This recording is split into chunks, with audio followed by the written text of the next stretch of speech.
So if you're an English speaker, the phrase, I eat the mango, takes what?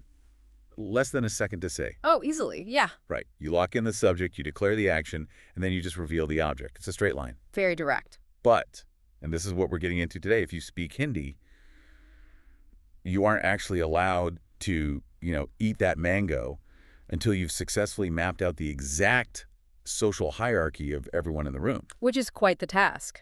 Exactly. You have to establish your physical relationship to the fruit and, build this whole suspenseful framework of context first. Right. You really do. So welcome to the deep dive. We are thrilled you're here with us today because we are looking at this incredible masterclass in how humanity balances intimacy, hierarchy, and history in literally every single conversation. Every time you open your mouth. Yeah. We're looking at Hindi. But we are throwing the bilingual dictionaries out the window and the tourist phrase books, just tossing them. Which is honestly the only way to genuinely understand what is happening under the hood here. Because dictionaries kind of lie to us, right? They do. I mean, when we approach a new language, the temptation is always to treat it like a simple substitution cipher. Right, just swapping words. Exactly. You swap the English word for water with the Hindi word for water, and you just assume you are experiencing the exact same reality, just making different sounds. Like it's just a different coat of paint on the same car. Yes, but that fundamentally misunderstands what language actually is. Totally. Hindi is not just a neutral vehicle for exchanging data.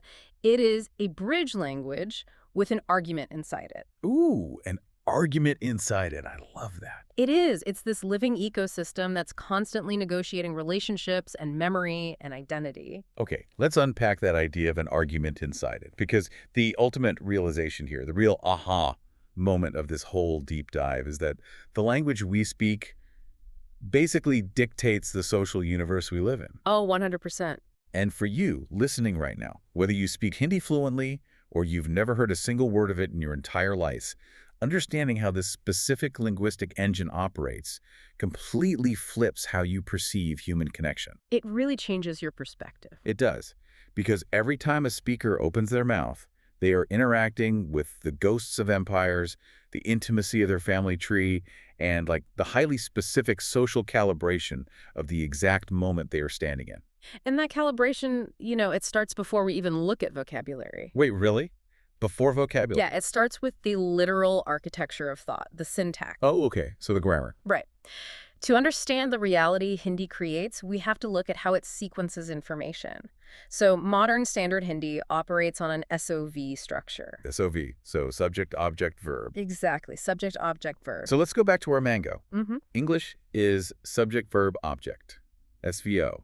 I lock in the action early. I eat the mango. Right. You establish the actor, you immediately reveal the action, and then the listener finds out what the action was performed upon. So it prioritizes the event, the eating. Yes, but the default word order in Hindi holds the action until the absolute end.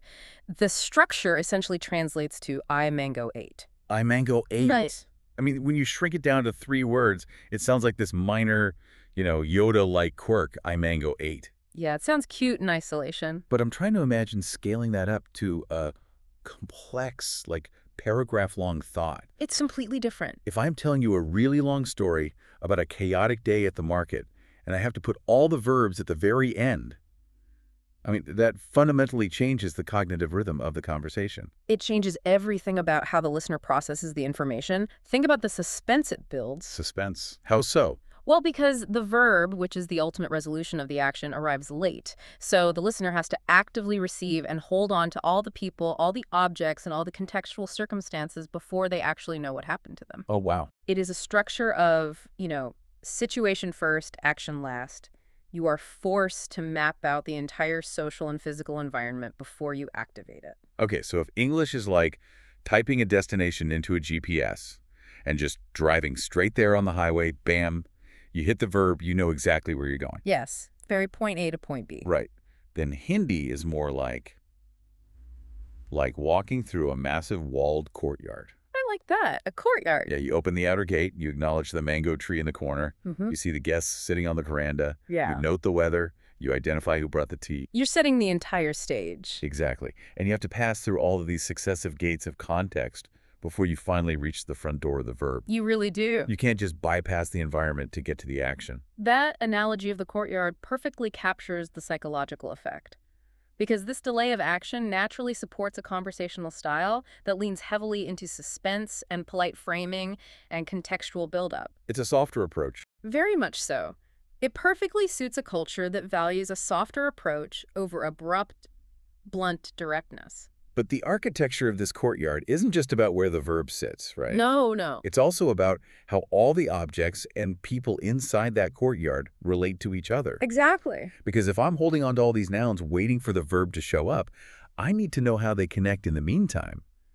And that brings us to things like postpositions. Right. Because in English, we use prepositions. In the house, on the table. The relationship word comes before the noun. Hindi flips that entirely. It uses postpositions, which trail the noun. So they come after. Yes. So instead of on the table, the literal sequence is the table on. Instead of in the house, it is the house in. Wait, okay. I'm trying to picture how that changes my thought process as I speak. Try it. If I say on the table in English, I establish the spatial concept of onness first, and then I look around for the object to attach it to. Yep. But if I use a postposition, I have to mentally locate the table first, focus on it, and then attach the spatial relationship as a trailing thought. That is a brilliant way to conceptualize it, actually. You prioritize the existence of the object, and then you define its relationship to the world. It's object-first reality. Exactly. And furthermore, every noun in this courtyard has a grammatical gender, masculine or feminine. Oh boy. Like French or Spanish. Yes. And the verbs, when they finally arrive at the end of the sentence, they have to agree with those nouns in ways that interact not just with gender, but with number and the aspect of time. It's like the sentence is this tightly interwoven net. A very tight net. I can't just recklessly change one word in the middle of a sentence without all the surrounding words having to shift and agree with it. You can't. And the most intricate knot in that net is something called the split ergative pattern. Okay, yes. This is the mechanism that often completely bewilders English speakers. Yeah, it absolutely bewilders them. The tiny little particle, nay. I really need help visualizing this because reading about it in the sources was just mind-bending. Let's walk through it slowly. Okay, I'm ready. In English, the subject is always the boss of the sentence. Whether I say I eat the book or I read the book, the verb answers to I. Right. I is in charge. But in Hindi, in certain past tense constructions, specifically with verbs that take an object, the speaker attaches a tiny marker, the word ne, to the subject. So it becomes ane. Yes, aine. And the moment you attach that ne to the subject essentially relinquishes its control over the verb. Wait, what do you mean relinquishes control? The grammatical focus of the entire sentence shifts. The verb suddenly bypasses the subject entirely and agrees entirely with the object. Bypasses the subject. Give me a concrete example. Okay. Let's say I am a man and I am talking about reading a book. And let's say the word for book is feminine in Hindi. Okay, great example. Yeah. So if you are speaking in the present tense, the verb agrees with you, the masculine subject. You are the actor. Right, I'm the boss. But the moment you shift to the past tense and say, I'm in a book read, the verb shifts to a feminine form to match the book. Wait, even though I am a man performing the action? Yes. The verb completely ignores you. It looks at the feminine book and shapes itself accordingly. That is wild. It takes some getting used to. It's as if the language is forcing me to acknowledge that once an action is completed in the past, the object I acted upon is now the most important thing in the room. That's a very poetic way to look at it, but yeah. Like, I did the work, but the book holds the grammatical power. Exactly. It is a level of interlocking that forces the speaker to view an event as a completed, interconnected package. You gather your ingredients, you mix them carefully so they all agree in gender and tense, and only then do you reveal the act. And if the language forces you to evaluate that entire courtyard before the action happens, then you must intimately understand who makes up that context. Right, the people in the courtyard. Exactly. You cannot just set the scene without knowing the actors. Which means we have to talk about the social web. Yes, the social web. Because this is the part of Hindi that absolutely blew my mind. It's fascinating. Because if you are constantly building this web of context, the language is relentlessly asking you one central question right now. What is the relationship here? Always. Every time you speak. And it does this most visibly through its pronouns, the words for you. Now, in English, you is the great equalizer. It flattens all social distinctions. You Yeah. say you to your dog, you say you to your spouse, you say you to your barista, and you say you to a judge in a courtroom. It is universal and it's democratic. It's a linguistic bulldozer. It just clears the field. That's a good way to put it. I mean, I don't have to think about my rank relative to a stranger when I ask them for the time. I just say, excuse me, do you have the time? Hindi absolutely refuses to flatten that social world. Refuses it. Speaking, it requires active, continuous tracking of a graded system of address. The three primary markers for the second person are tu, tum, and ap. Okay, let's really break these down. Because initially when I was reading this, I thought this was just a formal versus informal split. Like in a lot of European languages. Yeah, exactly, like in French, where you have tu for informal and vous for formal. Or Spanish with tu and usted. Right. But this three-tiered system seems much more volatile. It is significantly more nuanced. Let's start at the top of the hierarchy. Ep. AAP. Yes. Ep is the pronoun of respect, of distance, and formal acknowledgement. You use it for elders, for strangers, for people in positions of authority, or in professional settings. It basically creates a polite buffer. It's the safe zone. If I don't know you, I use ep. Precisely. Then you step down to tum. Tom. This is the familiar pronoun you use with friends, peers, perhaps younger family members or colleagues you are close with. It implies an equality, a camaraderie, or a gentle, accepted step down in the hierarchy. Okay, so far, so normal. Yeah. Formal and familiar. But then there's tu. Yes. And this is where the system gets really fascinating to me. Tu occupies the absolute extremes of the emotional spectrum. On one end, it is used for the most profound, deeply vulnerable intimacy. More like who? Well, you might use it when speaking to a deity in prayer, stripping away all earthly formality. Oh, wow. Or you might use it with an incredibly close romantic partner in private. Or when speaking to a very small child. It is the language of total closeness. But it has a dark side. A very dark side. On the other end of the spectrum, tu is used for absolute contempt, anger, and disrespect. So it's both love and hate. Yes. To use tu with someone who expects or even tum is a massive social violation. It is a verbal slap to the face. It's an aggressive demotion. Exactly. So every single time you open your mouth to address another human being, you cannot just casually throw out a you. No, you really can't. You are forced to perform this, like, micro-calculation. Who am I to this person right now? Instantly. You have to calculate age, status, closeness, affection, and the specific setting you are in. It keeps relationship management right on the very surface of the language. And that calculation is constant. It extends far beyond just picking the right pronoun, too. Right, because if the language forces you to calibrate these relationships, it has naturally developed a vast vocabulary perfectly tuned to support that social web. Exactly.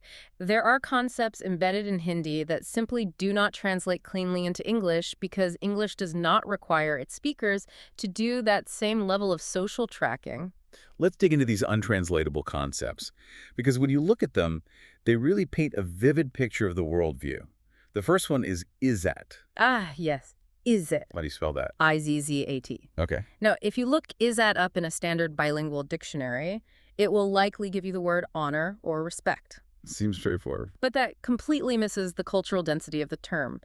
Izzat is not just a personal feeling of pride. It encompasses your public reputation, your family standing in the community, your personal dignity, and your moral face. It's bigger than just one person. Much bigger. It is a collective weight. So if I do something embarrassing in an English-speaking context, I might lose my personal dignity. People might think poorly of me. Right. But if I understand izzat correctly, it's more like a social currency that my entire extended family shares a bank account for.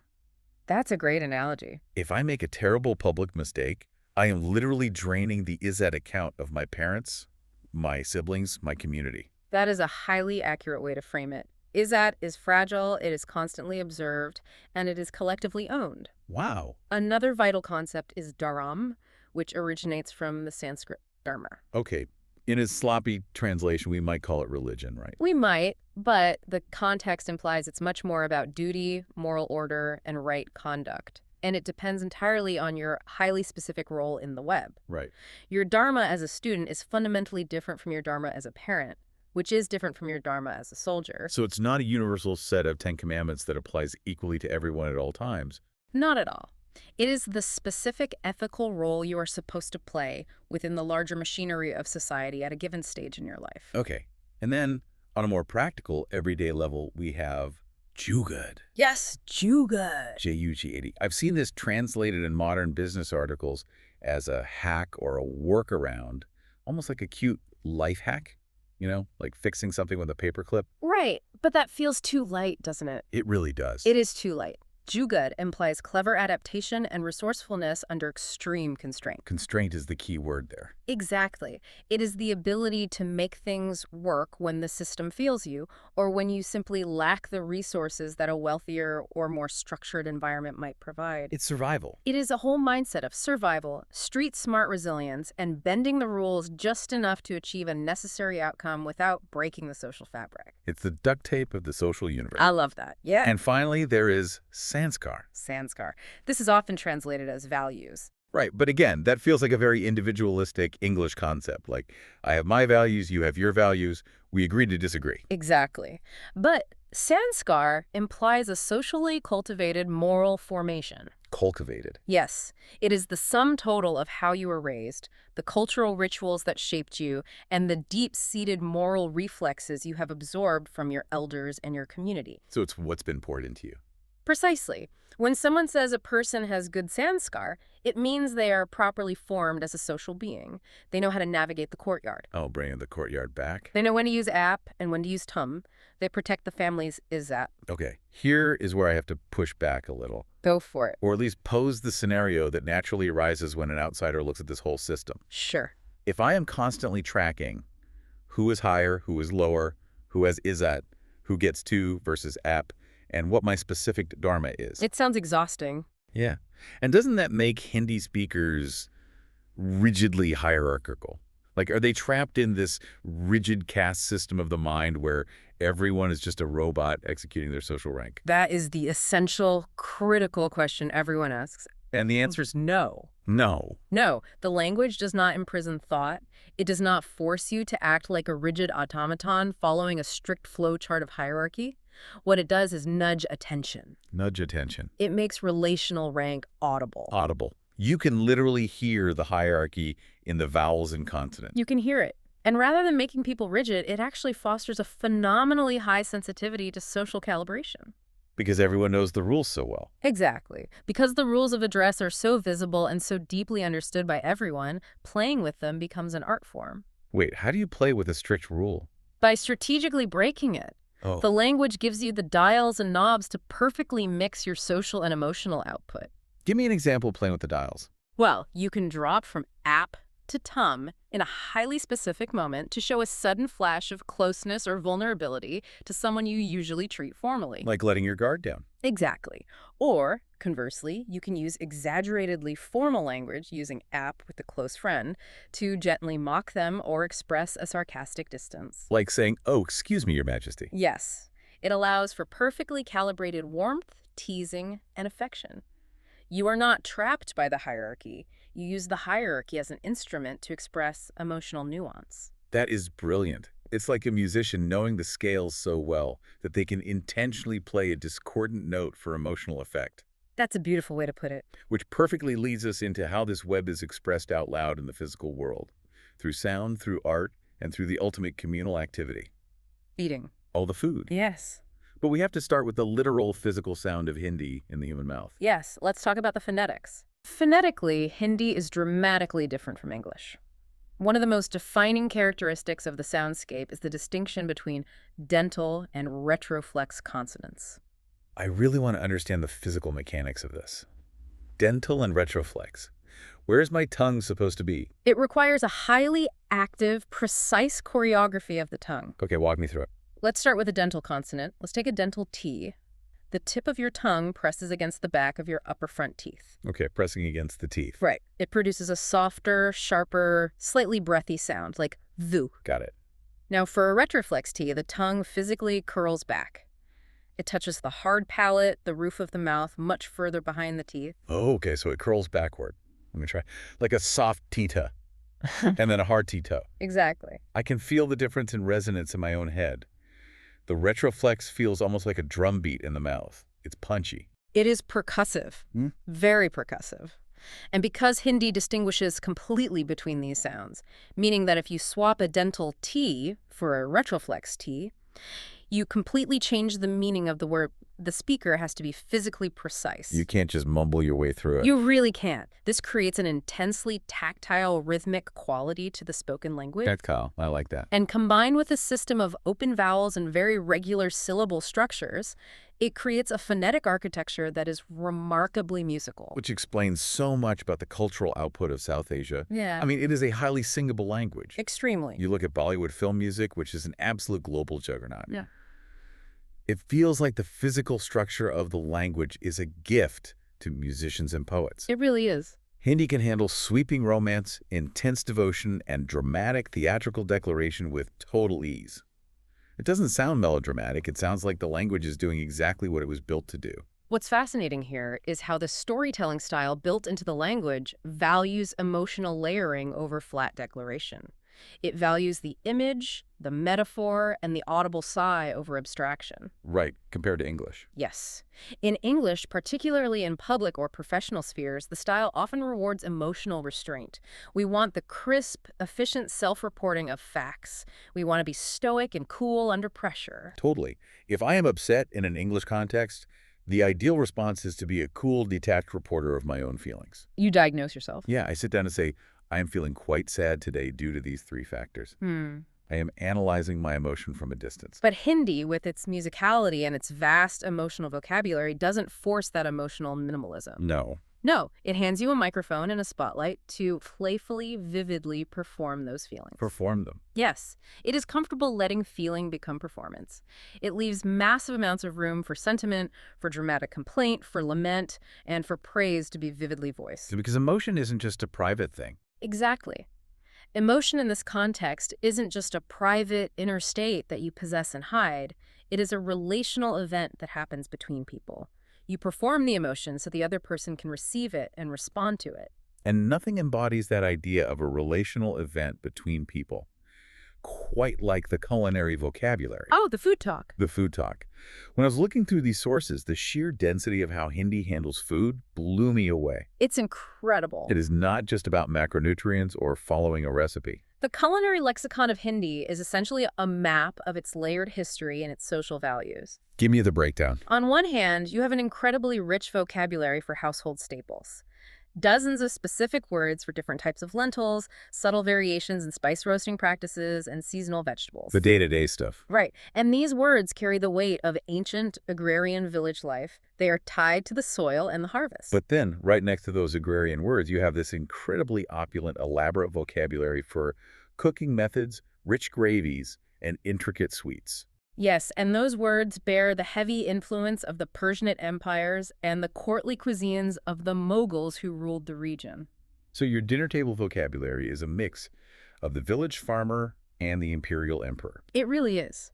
But it's not just the origins of the words that matter, it's how they are deployed. Food in Hindi is, to use a sociological term, socially thick. Break down socially thick for me. Well, think about hosting. If I invite you over for dinner in an English-speaking context, I might say, help yourself, eat as much as you want. Right. It's polite, but it's hands-off. I leave the autonomy to you. If you're full, you stop eating. In a Hindi-speaking context, that kind of hands-off autonomy would often be perceived as cold or even rude. Oh, wow. Food is not merely eaten to fuel the body. It is served as a tangible act of affection. It is insisted upon. So you can't just leave people to their own devices. Definitely not. The language used to urge a guest to eat more emphlers, the coaxing, the playful scolding, the refusal to take no for an answer is complex and deeply ingrained. It is a fundamental rule of hospitality. So the host's dharma is to feed you until you literally burst, and the guest's dharma is to politely refuse until they are forced to accept. It's a whole choreographed dance. It's amazing. Exactly. Food is tied to the season, to the region, to specific religious festivals, and to the memory of the family structure. The kinship orientation of the language makes culinary speech far more communal. You are not just consuming calories. You are participating in a lineage of hospitality and reinforcing the social web. Every single meal. So we have this language that feels like a massive interconnected courtyard. It has a deeply calibrated social hierarchy, a percussive musical phonetic structure, and a vocabulary that seamlessly blends ancient farming terms with Persian courtly opulence. That's a good summary. But how did this happen? How did a language get so incredibly layered? How did it end up with Sanskrit concepts of dharma, rubbing shoulders with Persian culinary terms and Arabic legal words? To understand that, we have to trace the genealogy. We have to look at the historical crucible in which this language was forged. Okay, take us back. Hindi belongs to the Indo-Aryan branch of the massive Indo-European language family. Its deepest, most ancient roots in the subcontinent trace back to Old Indo-Aryan, which is most famously represented by classical Sanskrit. So Sanskrit is the great-grandmother. Yes. And from Sanskrit, the linguistic lineage slowly passes down over millennia through middle stages. What are those stages? You have the various regional Prakrits and later the Apadrasha forms. These were the evolving vernacular languages of the people. The street languages. Exactly. Eventually, these evolved into the new Indo-Aryan languages of North India. The specific ancestor of modern Standard Hindi is a regional variety called Kari Boli, which was spoken around the Delhi region. Kari Boli, okay. But Kari Boli didn't just sit in a remote, isolated village slowly changing from Sanskrit over thousands of years, right? No, not at all. It was sitting right in the middle of one of the most turbulent, dynamic crossroads in human history. It evolved in a massive contact zone.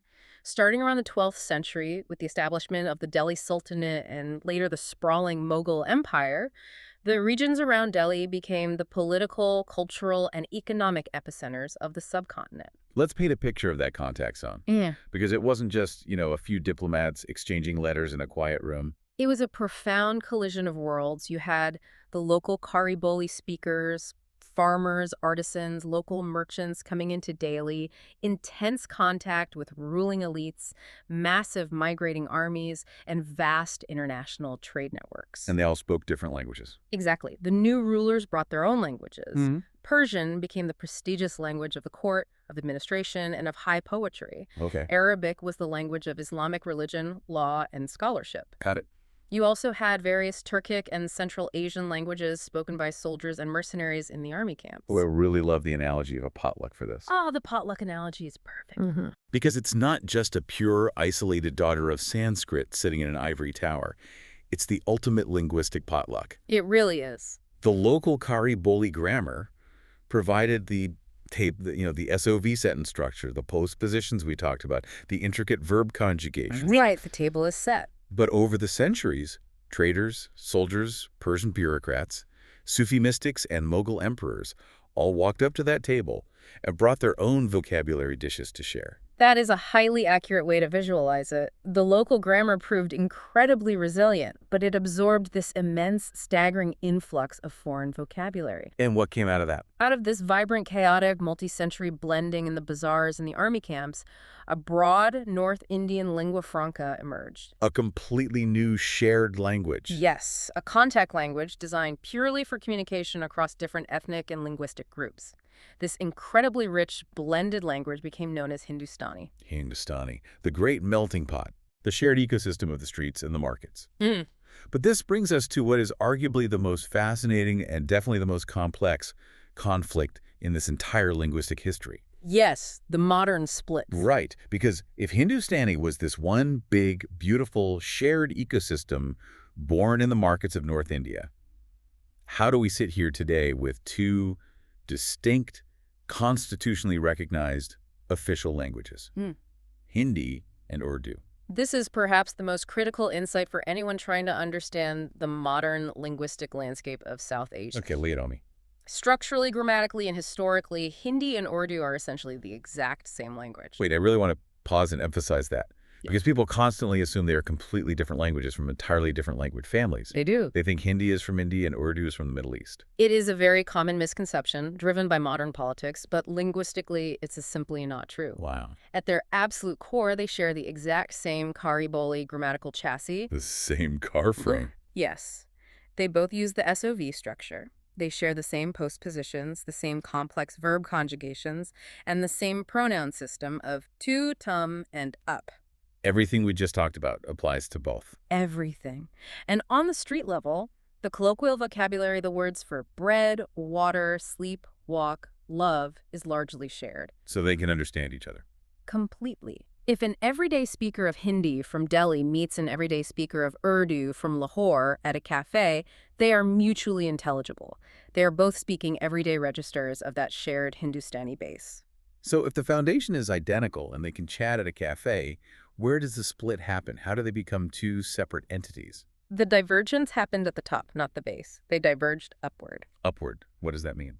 Well, as the shared language needed to become more formal, say, for writing high literature, for news broadcasts, for drafting complex bureaucratic documents, or for formal religious discourse, the scholars and writers reached into entirely different historical reservoirs for their high register vocabulary. Oh, I see. Let me make sure I'm picturing this correctly. Okay. The everyday clothes, like the t-shirts and jeans of the language, are the same. Right. But when they want to put on a tuxedo and sound fancy, formal Hindi reaches back into its ancient roots and pulls heavy, complex vocabulary from Sanskrit. Yes. Meanwhile, formal Urdu reaches into the history of the courts and pulls its high-register vocabulary from Persian and Arabic. Exactly. The ceremonial wardrobes are completely different. Wow! So a highly Sanskritized Hindi news broadcast might be largely unintelligible to a speaker of highly Persianized Urdu, even though they could easily chat about the weather afterward. That is wild. But vocabulary is only half the story. The most visceral difference, the thing that truly solidifies the split in the human mind, is the script. The writing system. Yes, the visual psychology of how these languages are written physically pulls them into different cultural universes. Let's explore that visual psychology. Yeah. Because if I am speaking the exact same words as someone else, how can the physical shape of the letters on a page change my cultural identity? How does a script do that much heavy lifting? It does an immense amount of heavy lifting because scripts carry historical baggage. Baggage. Modern Standard Hindi is written in Devanagari. This is an Abugida script descended from the ancient Brahmi scripts of the subcontinent. What does it look like? Visually, Devanagari is characterized by a strong, continuous horizontal line that runs across the top of the words from which the individual syllables hang down. Like clothes pinned to a clothesline. Yes. It presents words as solid, structured, syllabic clusters. It feels visually anchored, continuous, and highly regular. And what does that signal to the reader? Because Devanagari has been associated with Sanskrit and classical Indian texts for millennia, writing a sentence in Devanagari inherently signals an Indic, classical, and largely Hindu-associated cultural continuity. It physically looks like the ancient subcontinent. Okay, so that's Hindi. And then you have Urdu. Urdu is written in the Perso-Arabic Nastaliq script. Nastaliq. Yes. Visually, a Nastaliq is entirely different from Devanagari. It is written from right to left, not left to right. It does not have a rigid anchoring top line. Instead, the words flow diagonally downward across the page. So it's more flowing. Highly cursive, fluid, and inherently calligraphic. It is visually elegant and tied inextricably to the aesthetics of Islamic calligraphy, Indo-Muslim courtly refinement, and Persian literary traditions. So wait. You can have two people sitting at a tea stall, gossiping in the exact same colloquial Hindustani sentence. Yes. But the moment they are asked to write that exact same sentence down on a piece of paper, they are pulled into entirely different visual universes. Completely different. One person draws a structured horizontal line that connects them to ancient Sanskrit scholars, and the other person writes flowing, diagonal calligraphy that connects them to Persian poets. That is exactly what happens. Mind-blowing. It is a profound psychological divergence. And it is crucial to understand how this split was formalized. Right, because it didn't just happen purely by aesthetic accident or natural drift. No. The formalization of this divide was heavily driven by the 19th century British colonial bureaucracy.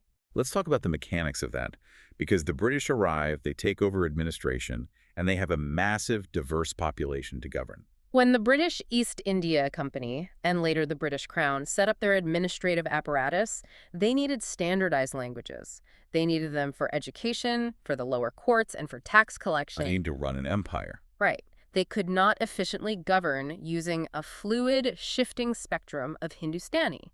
They needed rigid categories. They needed to print standardized legal documents. Because you can't print a spectrum. You need a standard font. Precisely. You needed a checkbox. And in their effort to categorize and organize the population, they looked at the religious demographics and institutionalized a binary. What do? They codified Hindi, written in Devanagari as the language for the Hindu population, and Urdu, written in Nastaliq as the language for the Muslim population. So they basically took a vibrant, intertwined linguistic continuum and drove an administrative wedge right down the middle of it. They essentially forced people to choose a side. That's heartbreaking. This colonial language politics froze the fluid Hindustani reality into two rigid competing identities. And this was further solidified, of course, by the monumental nation-building projects of the 20th century. Specifically, the partition into the modern states of India and Pakistan. Exactly. The distinction between Hindi and Urdu became a heavily guarded marker of community, religion, and national allegiance.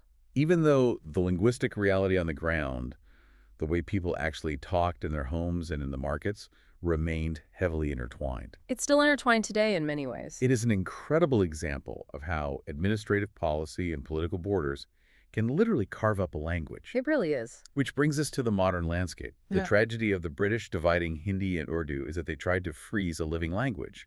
But languages don't freeze. Never. They mutate, they grow, and they rebel. So if we look at India today, how big is this linguistic engine? Oh, it is massive. The sources report roughly 425 million first-language speakers of Hindi in India alone. 425 million. And that does not even begin to count the vast population of second-language speakers who use it as a lingua franca across the country.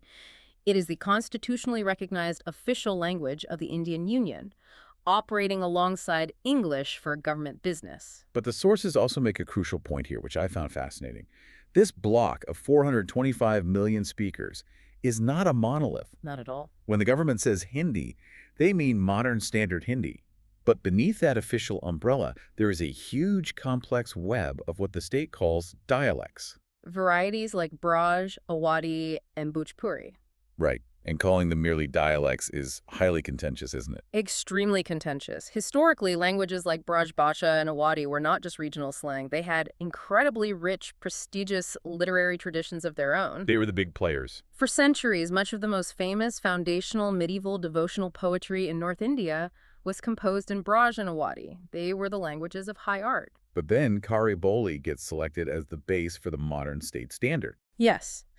When the modern states selected the Kari Boli-based Hindi as the official standard, these older, richer traditions were essentially demoted. This is where standardization shows its teeth. The notes make a really poignant observation about this. Standardization often makes rich, older literary dialects look broken. That's exactly what happens. Like if I grew up in a village speaking Awadhi today, with all its rich history, the modern educational system might just treat my speech as incorrect Hindi. My grandmother's poetry is suddenly graded as a spelling error. That is the immense power of language policy. It decides what counts as respectable public speech and what is relegated to the status of a rural or folk identity. It flattens the linguistic diversity to create a unified national voice. But modern Hindi is currently being reshaped by forces far more powerful and unpredictable than government textbooks, right? Oh, definitely. Globalization and mass media. Ah, yes. The massive influx of English influence has created a vibrant, hybrid urban code mixing. You hear it constantly in the major cities, driven by technology, corporate culture, and aspirational youth culture. It is often colloquially called Hinglish, right? English, yes. I've heard this. It's not just using an English loanword here or there. It's deeply integrated. It is a fluid integration. You will hear sentences that start with a Hindi pronoun, pivot to an English corporate idiom, and resolve flawlessly with a conjugated Hindi verb at the end. That's amazing. It is a new kind of contact zone, similar to the Mughal bazaars, but happening on smartphones and in glass office buildings. But the most powerful unifying force for the language, the thing that keeps the whole ecosystem tethered together, isn't the government standard, and it isn't English. No, it's Bollywood. Bollywood. The Hindi cinema industry based in Mumbai.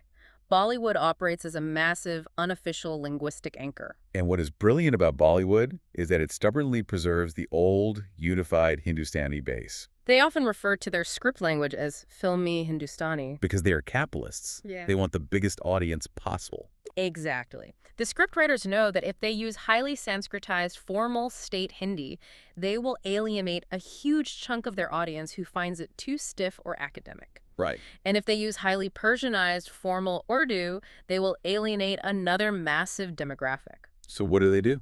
They use the mixed colloquial register of the streets. They use the language of the courtyard.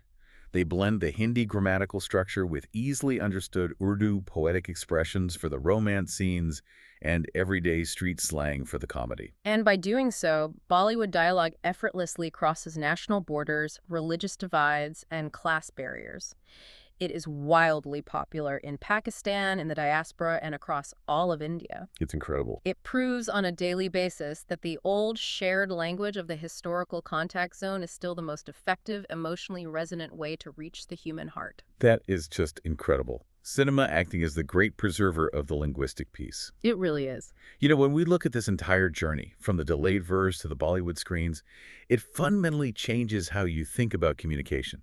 It does. If English is a language of forward motion, of stripped-down assertion, where the autonomous individual cuts through the world like an arrow to get to the point, Which it is. then Hindi is a language of relation, of texture, and of social atmosphere. Beautifully said. Imagine navigating your daily life where your thoughts aren't just about what you individually want to achieve next. Imagine thinking in a language that is constantly humming, with a multilingual awareness of who is around you. You're always tuned in. Every time you speak, you are weighing your obligations, measuring the distance between you and the person in front of you, deciding whether to wrap your refusal in hesitation or your advice in warmth. You are constantly aware of how you fit into a massive, interlocking web of kinship, status, and history. It is a language where the self is not viewed as a sealed private unit, but as something deeply entangled in duties, collective honor, and shared memory. You think with one ear on the grammatical interlocking of the sentence, and the other ear constantly tuned to the social tone the moment demands. So we started by looking at the very architecture of thought, how the delayed SOV verb creates a rhythm of situation first, action last, and how the split ergative ne shifts power to the object. We explored the intense social calculation required by pronouns like tu, tum, and ap, and culturally dense concepts like izat and jugat. We then saw how that social web is voiced through the tactile, percussive sounds of retroflex consonants, the performative emotion of its speakers, and the heavily relational, socially thick vocabulary of food and hospitality. We trace the history of the ultimate linguistic potluck. Hindustani, born from the collision of ancient Sanskrit lineage and Persianate court culture in the bazaars of Delhi. We examined the split with Urdu, how two siblings sharing the exact same grammar were pulled into entirely different visual and administrative universes by script and colonial bureaucracy. And finally, we saw how the language thrives today, balancing the weight of state standardization, the rapid code mixing of English, and the incredible unifying power of cinema. It truly is a language that carries its entire civilizational history in its everyday vocabulary. It is. And that leaves us with one final, provocative thought to mull over.